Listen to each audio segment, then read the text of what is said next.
Welcome back to Lost Odyssey. So, alright, so let's take a look at Ming. There you go. So Ming is our third immortal.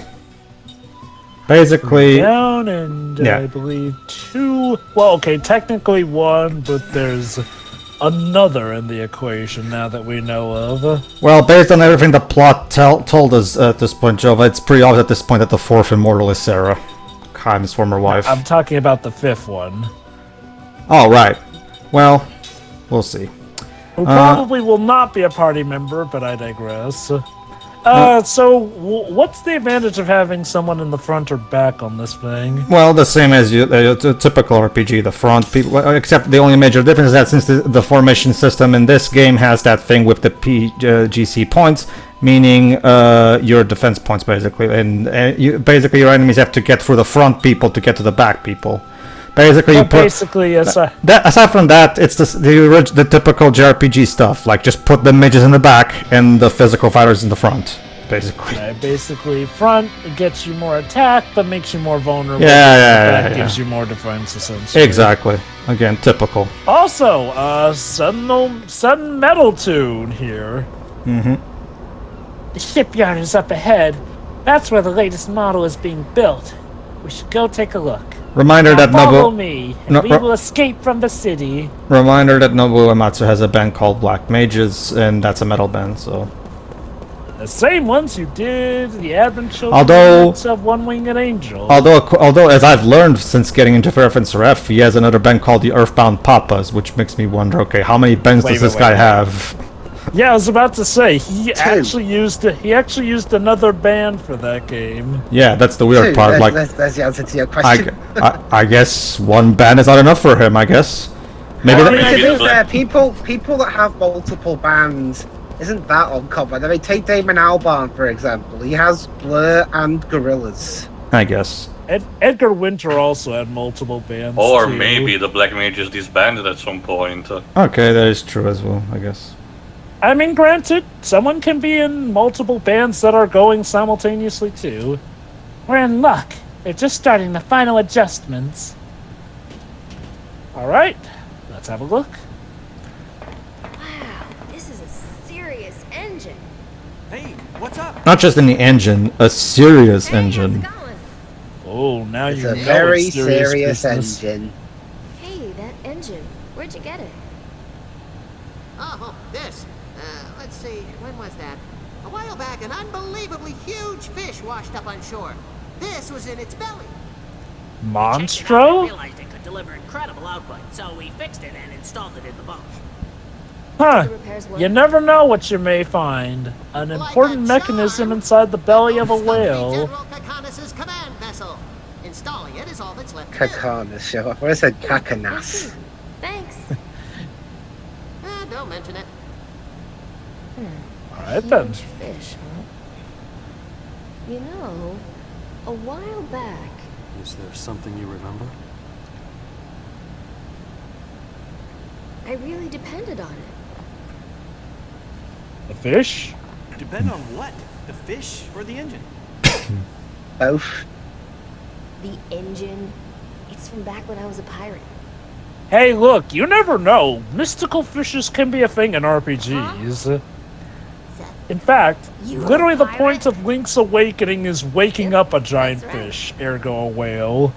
Wow! Well, dreamfish is what it's called, but you get the point. Yeah, the one fish. So cool. Huh? Oh yeah, I've always loved women who are pirates and swordswomen and stuff. I read books about them for like ever.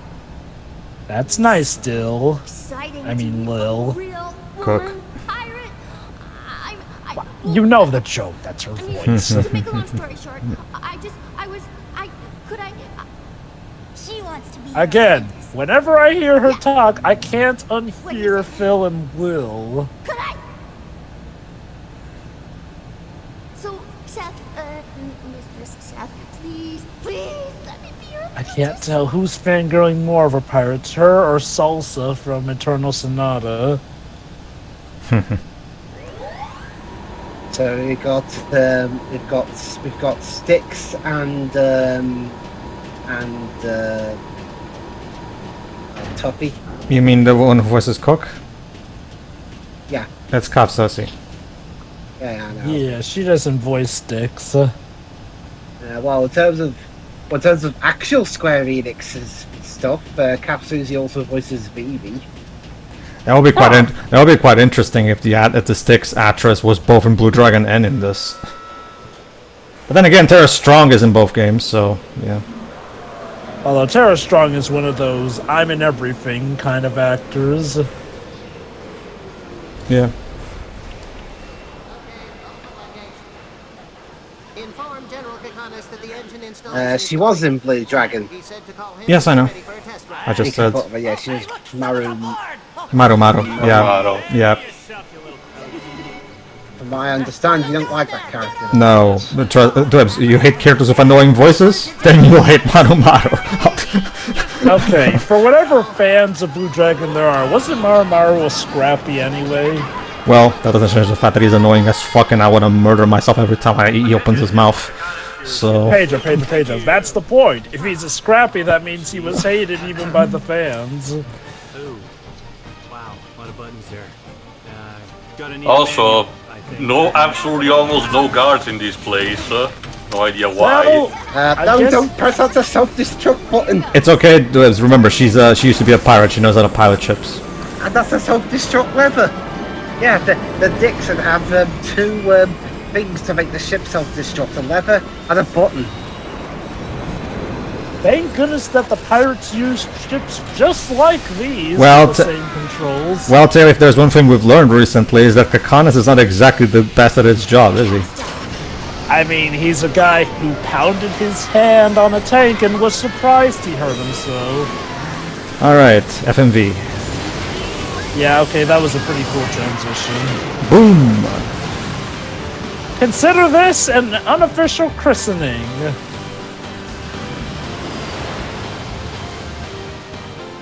Gee, and we have our watership of the game map. Basically, yeah.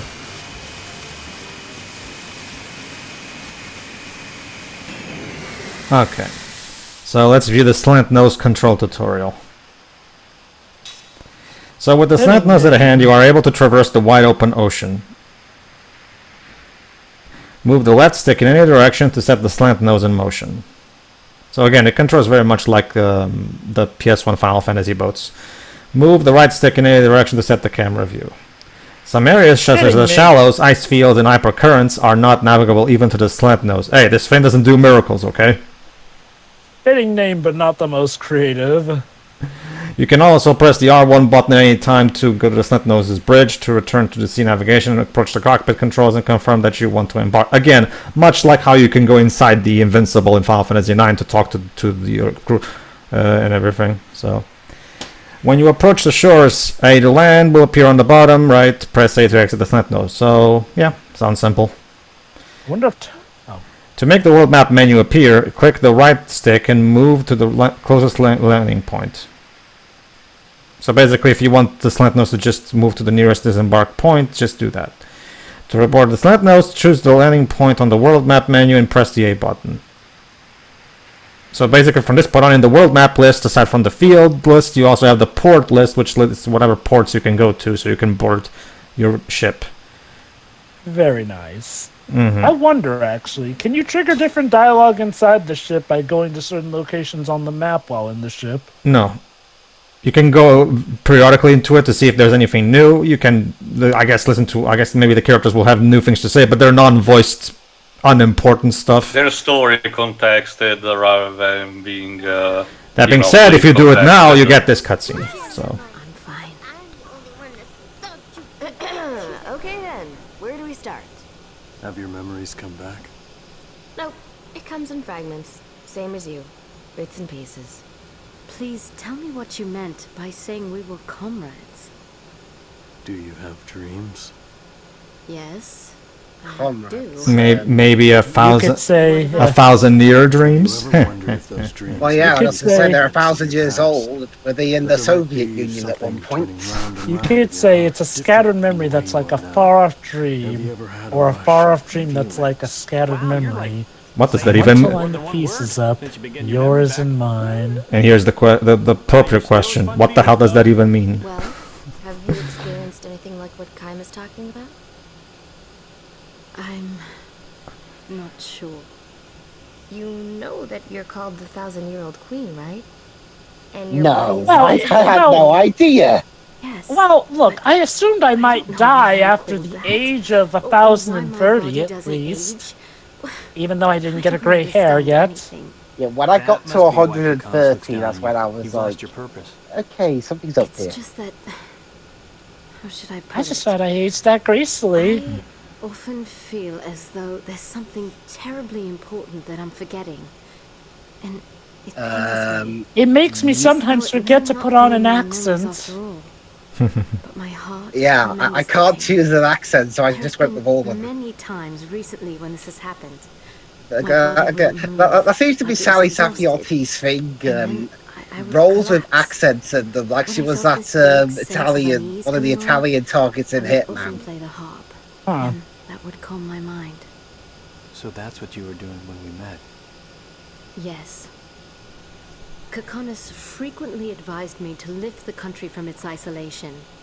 At those times, he recommended nothing more than expanding our information about the outside world.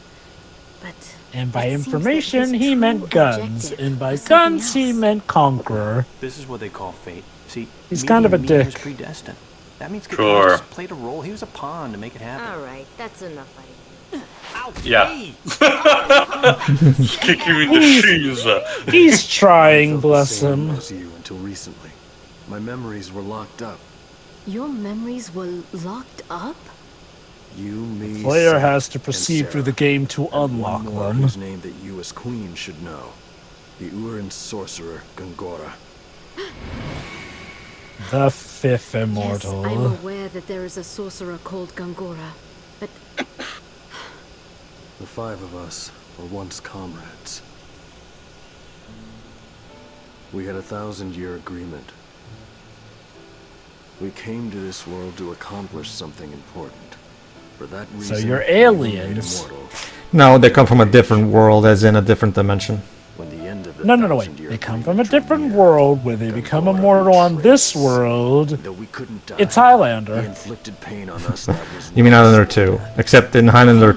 Except in this game, there's no preconceived notion that it to be destroyed, so that's fine. My god, that's right, I forgot it was Highlander 2 that established they come from another world. Well, yeah, that's why people hate that movie, because the first movie established the protagonist as a native of the Scottish Highlands. That's why the fucking movie's called Highlander. He's not a fucking alien. Something important But you soon. see, he's an alien Always magic energy Highlander. to block my memories and seal them within. Yeah, with a general named Katana, even though... Unless, of course, the Scottish Highlands actually happen to actually be a different planet, and nobody told me about this. and my memories locked away. I mean, it's the same movie that establishes you can just summon Sean Connery by calling his name, so why not? Don't push yourself. Take all the time you need to remember. Translation, let the game story run its I have something course. to return Yeah, to. basically. Return? To me?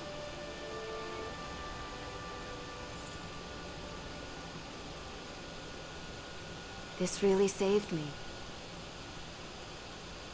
I met you before, didn't I? Yeah, 200 years ago. I borrowed this from We you back did then. just say we were comrades, so yeah, we've met. Well, she's talking about, like, within this 1,000-year period. That's what Fair we plan enough. to do. He's up to something that involves Grand Staff. We have to stop him. That has become our mission. Guess that means our Huh, destination our mission has Ura, become right? infighting, Hold on. essentially. If we go to Ura, we'll have to cross the ocean.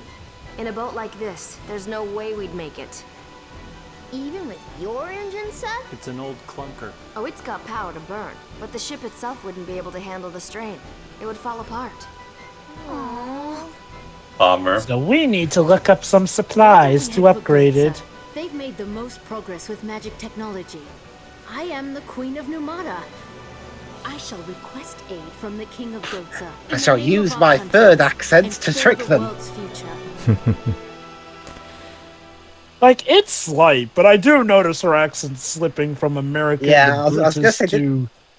Whoever the voice director was, didn't they say, okay, Sally, your accent's slipping a bit there? It's weird because she's the only character who has that issue. I can't do it. I can't remember. Shoot, should I go for American or British with her accent? How about this? Sticking true to the voice acting and deliver every line with a different accent. Just pick at random every time there's a line. Oh, well, I just don't know it, Roddy. I simply don't. I bet General Testosterone is throwing a big hissy fit right now. Holy cow, he keeps coming up with nicknames for Kakanas. I get the feeling the localization team, when it comes to writing the non-voice lines, they also made some changes to accommodate for the actors' improvisations. Libs, go ahead. Hey, does this make us pirates too? Yes, sure. Kime? What kind of a person wait, I was thought I was Mac. sorry, go on. Kime, what kind of person was your mom's mom like? And that's it, basically. Basically, you can come in here, read some basic flavor test. It's just, typical stuff that's not voice anyway, so it's not like it's that big a deal. But there you go, just to give you a basic idea. Alright, with that out of the way, and when you're ready to sail, do this. Where's that? Huh? You want to know how to steer the ship? No, thank you, I've already saw the tutorial. Alright, that's the part then. Alright, let's go. And away we go! So yeah, that's the weird thing about it. There's no world map traversal, but there's sea traversal? That is... This is gonna be applicable to all the vehicles when you get in the game. I wonder if this is their way of simulating world map traversal without going the full hog on it, I guess. Also, no music for some reason. That is weird. Okay, I wonder, was maybe like a full world map plan, but they couldn't do it for some developmental reasons? I don't know. There's not really that much in terms of, as far as we can tell. Let's see, you'd think there would be some kind of interesting trivia about the development of both this and Blue Dragon, but there isn't really. As far as we can tell, the development of both games went by smoothly enough with not really anything of note to say.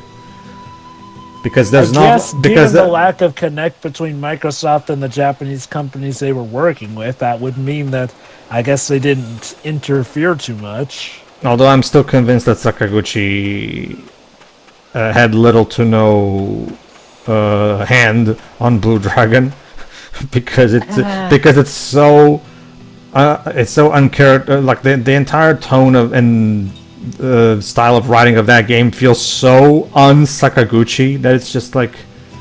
I don't know. Didn't Sakaguchi also have a hand? Yeah, he's credited as writing the story, and being the producer, right? So you'd think, and considering that was the first ever Mistwalker game, his first game outside of Square Enix, you'd think it would be something that he would have a lot of hands on, right? Didn't Sakaguchi also write Final Fantasy? Well, sorry, didn't he have a hand in Final Fantasy VIII as well? No, for 8 he was only a producer, but around the time that 8 was being made, he was heavily involved in 9 as the writer and overall creative lead. By the time we got to 8, remember, Joe, what happened was after the huge success of 7, Sakaguchi was basically left to his own devices. And that's why 8 turned out to be such an ambitious failure, in my opinion, because I genuinely believe that Sakaguchi got way too overconfident and tried to make the most ambitious, amazing game of all time, and made the mess that's Final Fantasy VIII instead. By the way, he's also credited as the lyricist of Blue Dragon, which makes me wonder, does this mean he came up with the lyrics for Eternity? Yes, he did. Ever so glorious Remember, song? he's a big fan of the singer of that song. That's why he got him. We've talked about this. So that's the weird part. I just don't understand, how can Sakaguchi make 2 games back to back on the 360 and both of them are polar opposites of each other? Like this. Okay, my best guess is that Blue Dragon was something kind of out of his wheelhouse, and Blue Dragon... Oh, hold on. And now, Jova, it's time for you to take the stage, because we're about to get a different dream. The first dream starring Seth's past instead of Kaim's past. Hey! The slant nose will never sink. Not with the captain's engine on board. And cue it sinking in You the think you're so cool now background. that you're a pirate? Well, I'm gonna teach you a thing or two about the pirate code. No child abuse, Jensen, please. What would that be? What code? Well, that would be a secret pirate code that we would do if we had Touch my time. head. Hey, Grandpa! Wow, you have cook is What such a lovely what a family kid. we Boy, hold she's here. Strong, that cook. Ha ha. I have no idea what you just said. Yeah. I'm saying is, that cook is as cute as a button. She's just, oh, you must be proud. Does anyone know what he's saying half the time? It hurts when you get kicked, you know? Yeah. Don't kick people, Cook. Insulted the captain. Isn't that right, Captain? Uh-oh. Captain? Seth. And meanwhile, Kaim is thinking, huh, so that's what it looks like when I go into a trance. Hold on. The engine is actually making me remember something. And yeah, now it's Seth's time to have a new memory unlock deep in her heart. Now, Seth remembers someone named Zed. Alright, Jova, it's time for you to take the stage. Because Seth is also the narrator of the dream, so go ahead. Alright, go ahead. Oh, hers are in first person? Oh, Yes, wondrous. go ahead, Jova. Oh, wondrous beast and area, proud descendant of the White-Winged clan, you alone were my irreplaceable companion. Would it anger you to hear me call us two of a kind? Are we not in fact a perfect combination, you and I, bound together by a single thread? That gossamer thread we know as loneliness. Indeed.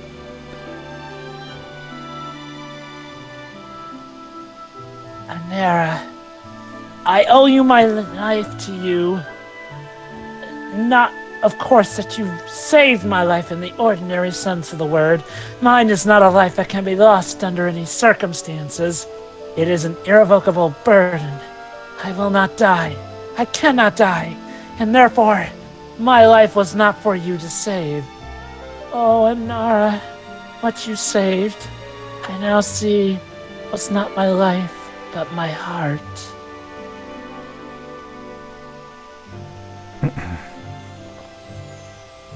Back then, long, long centuries ago, I was a pirate, the only woman pirate on the open seas. Seth Balmore. That name was known to all who plied the sea. Some spoke my name in fear and trembling, while others voiced it with deepest admiration. Some even called me the righteous buccaneer, nor were they far wrong, I'd say.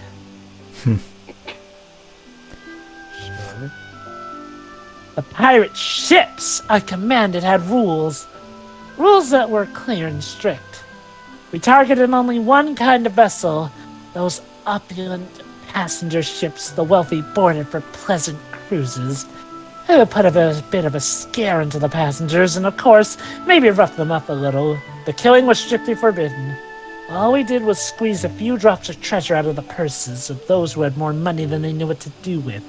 We traded our booty for cash with Shayiotoe dealers, and the money we shared in the world's dens of poverty.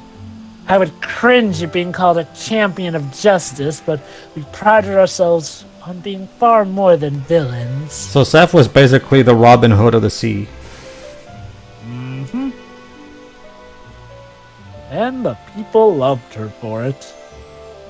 I became a pirate for one simple reason. I hated the law, and I hated even more those who flaunted the law for their own self-aggrandizement. In a word, I wanted a life of freedom.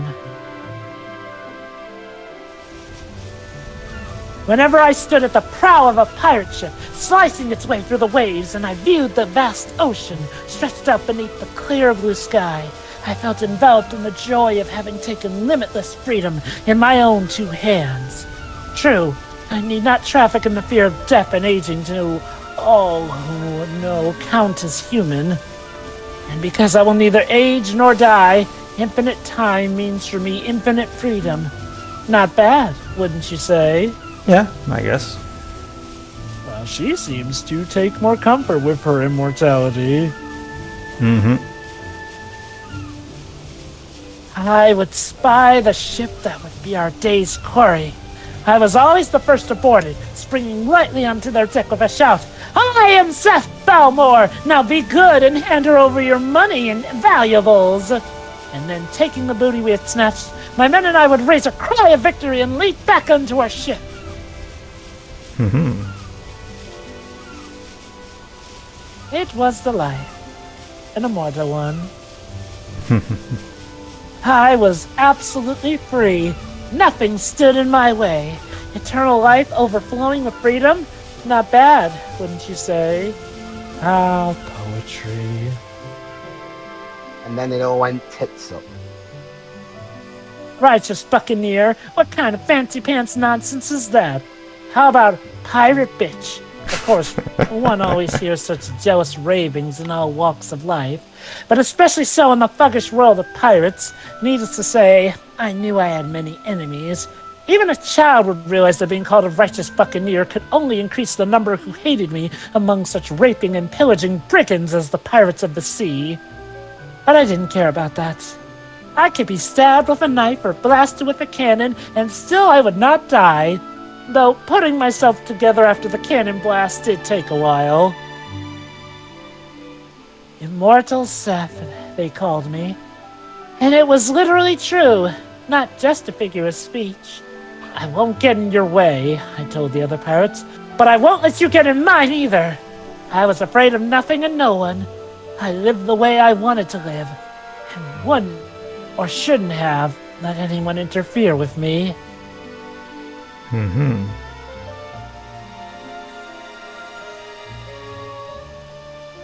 I went wrong only once, but that was all it took. In a moment of carelessness, I let them capture me. Of course, that alone was nothing for me to be afraid of. As I keep mentioning, I can never age or die. It would have done them no good to try killing me, and they knew it. The most they could do would be to rough me up a little and threaten to make it worse for me next time. They had to do something to show their men how tough they were. They couldn't just let me horn in on the pirate game and pretend it never happened.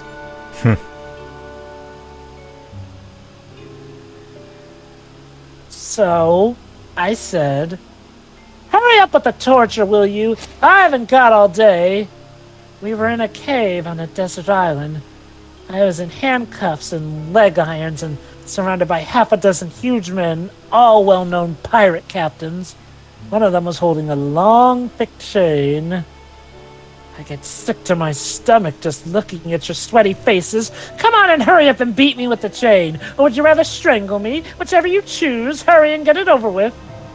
The men laughed out loud. Ha ha ha ha. You think that's what we're going to do? Hurry and get it over with, said the leader. Too bad for you, Seth, but this punishment is not the kind that can be hurried. I'm just sorry we can't stay with you to the end. Yeah. Oh, sorry, go ahead too. Yeah! Chimed in another man. Unlike a monster like you, we humans don't have all the time in the world. Okay, man, let's make it fast. The way the lady wants.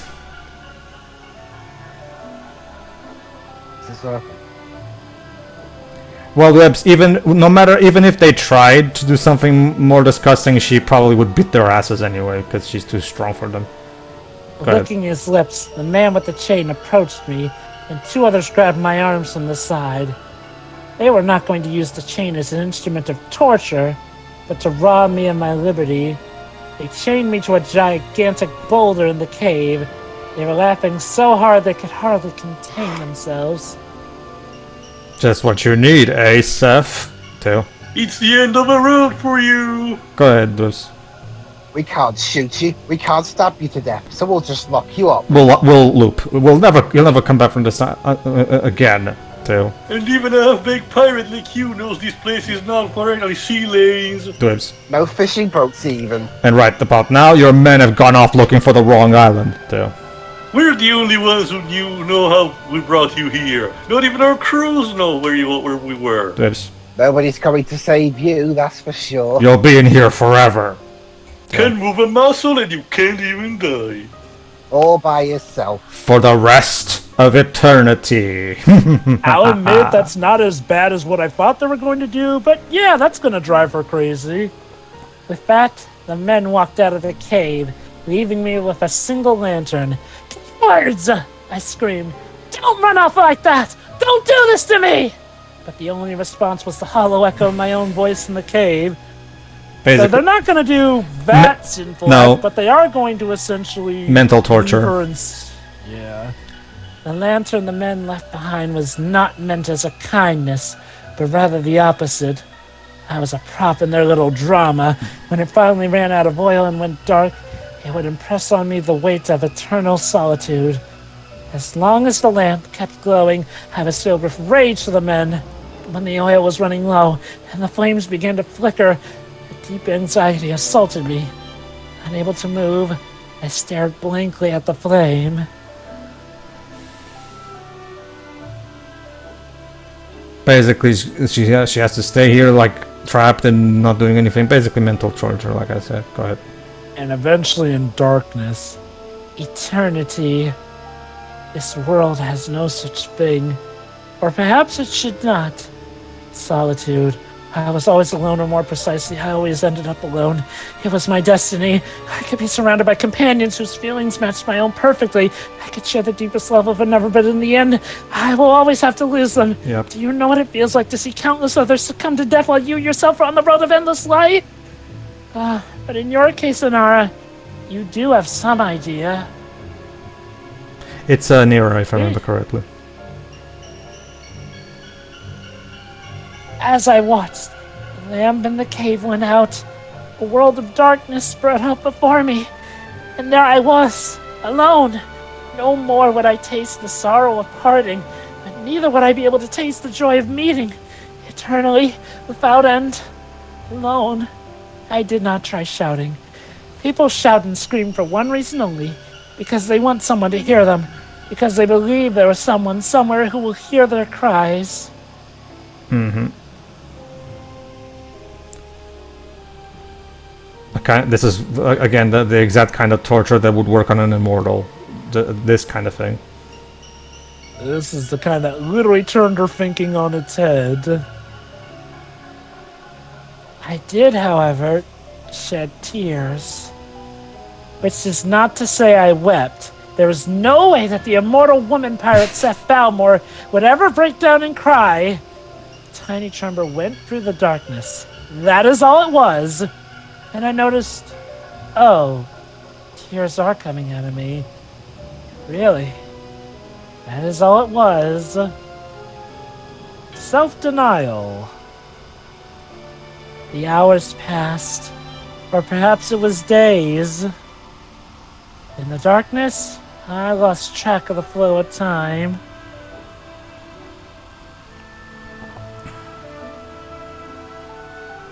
There was something else I lost track of.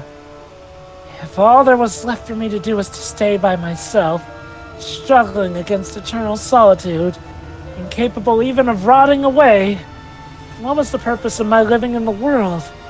Perhaps the men who trapped me here had been right. Unable to either age or die, perhaps I was some kind of monster. Then why was such a monster living in this world? What was I supposed to do? She had an existential crisis. Well, when you're trapped in the darkness for so long, at this point your mind has to do something to keep itself sane. Literally gazing into the abyss. And blinking. I did not know the answers to that. I would never know the answer. At the end of my never-ending life, I felt frustration, sorrow, but above all fear. Eternity was frightening to me. Solitude was frightening to me. I guess somebody who actually enjoyed being eternal, now being brought to terms with the negatives of it. Mm-hmm. I might have been trembling. Or, without even the energy for now, I might have been utterly drained. Whatever it was I was feeling, that is when it happened. Anira, that is when you first appeared before me. Also, Mr. H, please don't come in here random, drop one of your angel wings. Thanks. Go ahead, sorry. A tiny burst of light softened the darkness, and from the light, almost before I could wonder what it was, there came a voice. Are you too trapped in the prison of solitude? Go ahead. Who is that? In the light, a flash of white wings. Then, with a sudden increase in size and brightness, the light seared my eyes. Accustomed to total darkness, my eyes could not stand the glare, and for an instant, they could not see anything at all. Blinded by the light. No, please, don't flash me. Grimacing, I clamped my eyes shut before daring to open them little by little. There, before me, hovered a pure white glowing beast. Its white angels were breathtakingly beautiful. How beautiful you were, Amira. But yours was not a florid beauty. No, it was subtly different. Your beauty wore a cloak of loneliness. Did she literally run into an angel? Not an angel, like a creature that has wings. I am like you. You said, and when I cocked my head to look at you with puzzlement, you continued. I have been looking for someone like you for a very long time.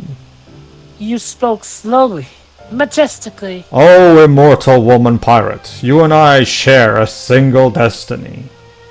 You knew who I was. Together, let us escape from this solitude and make our way together. You said, your eyes locked on mine.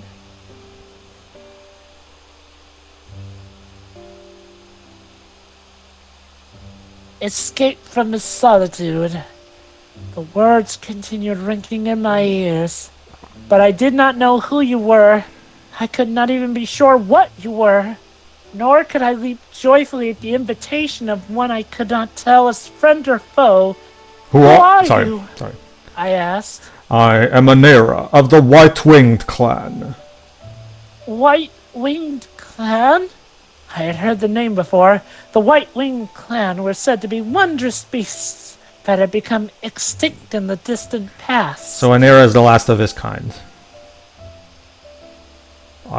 Sorry, go ahead.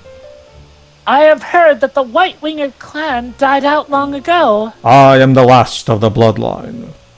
The only survivor? Indeed, as I said, the last. Which is why you speak of solitude. At that point, almost before I knew it, a weak, almost self-mocking smile crept over my face. I felt myself lowering my guard as I spoke to you. My chains, however, were digging ever deeper into my flesh and shackling my heart as well. You'll notice that Seth's drawing did exactly that, and a smile, compared to the previous version of the drawing. With what looks like a faint tear in her eyes. You used the phrase, prison of solitude, before. It's true. This is a prison. Being alone for eternity is a prison without bars. You nodded at these words of mine, Anera in silence. But then you said... I was in a prison too, until just now. I'm sure it's true. To be the only living survivor. I have spent far too long a time alone. I know what you mean. In the legend, members of the White-Winged Clan are thought to live 1,000 years, but even if you were to live on for several centuries, as a sole survivor, you can never meet a female member of the clan of the White Wing, and hope to make children with her. The clan will never rise again. A sole survivor must live out the remainder of his days alone. That's tragic.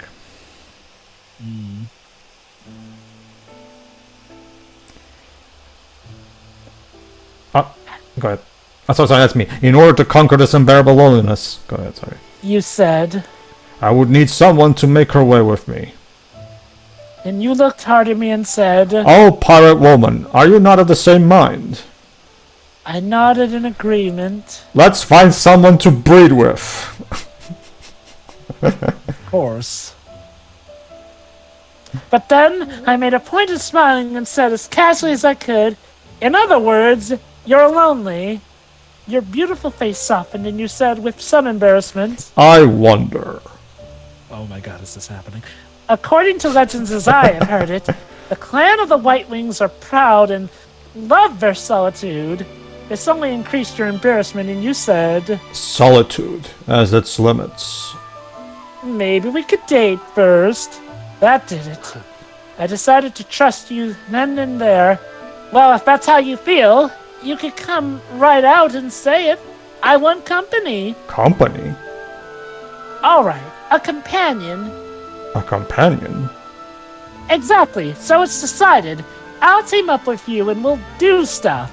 Well, I bet she's still shackled at the boulder. She's saying this, that she's dictating the terms of engagement. Pretty much. That ended all hesitation. Just as you saw me in one to make your way together with, I put my full trust in you. Let's go wild on the high seas, I cried. Isn't that what make our way together means? You mean... no, never mind. I think it's... Yeah, I guess that's still him. Yeah. You mean that I should become a pirate? You don't like the idea? You paused for the space of one breath and chuckled softly. I've always wanted to give it a try. No sooner were the words out of your mouth than you leaped at me. With one bite, you cut through the thick chains. Oh, wondrous beast! Anara. Proud descendant of the White-Winged clan. This was how you and I first met. In the 900 years since then, we raged over the open sea, more wildly than ever I had before. When I stood at the prow of our pirate ship in search of prey, you were always there besides me. We became irreplaceable partners, friends, companions, family. And yeah, at the beginning of the game, Anira is nowhere to be seen. So obviously we're going to come back to this and see exactly why Anira is not around anymore. Well, she said they lived for like 1,000 years or something, which means she probably outlived him, sadly. Well, I can mention after this. Oh. I mean, yeah. Seth? You can also interpret that she's remembering the rest of the... Because Seth's dream has 4 parts, right? And you can already imagine that she's remembering the rest that we haven't seen yet. But again, that little crying... Oh, I think I see how it gets. Whereas Kaim has most of the memories. I'm guessing the other immortals get, like, a few memories, but not as much, obviously, since Kaim is still the main focus. I regret. And you'll notice that this dream was given to you as part of the main story. So this is actually one of the few dreams that actually will get referenced directly in a cutscene of the main story later. I assume all immortal dreams that, you know, are given to side characters will probably be part of the main story, or are they optional at some point as well? No, the dream, Kaim's dreams, almost all of Kaim's dreams are optional, and therefore they will not be referenced in the main story cutscenes, just in case the player doesn't find them. Specifically about the ones given to characters that aren't Kaim. Oh, yes. Specifically Seth, yes. Ming, and if I remember correctly, Ming doesn't have any dreams. I think Ming has like 2 or something. Very short still, but she still, I think, has a couple. I'll get when we get to it. I guess we'll see. I'm still in the middle of recording this, and I have my list, also, making sure. Go ahead. For the person that we know is different that translated the 1,000-year dreams, wasn't there any other words that could be used to translate the term described for the not angels allegiance, like tribe? Because putting White-Wing clan on the same sentence kinda can become a bit uncomfortable, just saying. I mean, thankfully it wasn't too close there, but Jesus, now that puts an image into my mind. But no, okay, I'll admit, my first instinct was angel, so I guess, okay. If they had put, like, 2 other words that had, like, you know, a C or a K sound behind them, yeah, that would have been a problem. Thank goodness they didn't go that far. But yeah, tribe could have also worked, probably. I guess. Okay. Alright, see ya. The next part. See ya.